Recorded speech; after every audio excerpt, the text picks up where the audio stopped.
2025 সালে ইতিমধ্যেই শেষ, কেননা শেষ বলতে বাংলাদেশের ক্রিকেটে 2025 সালে আর কোনো ম্যাচ বাকি নেই। টেস্ট, ওয়ানডে কিংবা টি-20 তিন ফরম্যাটেই 2025 সালের বাংলাদেশের ম্যাচ শেষ। এবার 26-এ বাংলাদেশের শুরু, বা 26 সালে বাংলাদেশে শুরু করবে।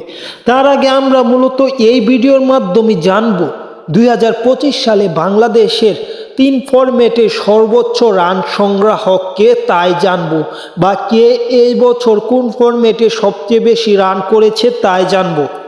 তার আগে যারা চ্যানেলটি সাবস্ক্রাইব করেননি তারা চ্যানেলটি সাবস্ক্রাইব করে পুরো ভিডিওটা দেখবেন, তাহলে মূলত জানতে পারবেন।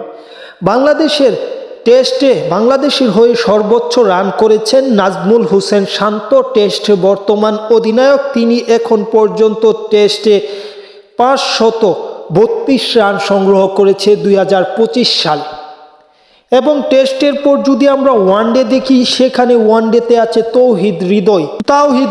2025 সালে মূলত 388 রান করেছে, যা বাংলাদেশের হয়ে ওয়ানডেতে সর্বোচ্চ 25 সালে। এবং যদি আমরা টি-20 ফরম্যাট দেখি, তাহলে সেখানে অনেকগুলো নাম থাকলেও সবচেয়ে বেশি রান করেছে মূলত তানজিদ হাসান তামিম। তিনি মূলত 775 রান করেছে এই 2025 সালে। এবং লিটন দাসে আছে তামিমের পরে টি-20-তে। যাই হোক, খেলার আপডেট পেতে চ্যানেলটি সাবস্ক্রাইব করে পাশে থাকুন। ধন্যবাদ সকলকে।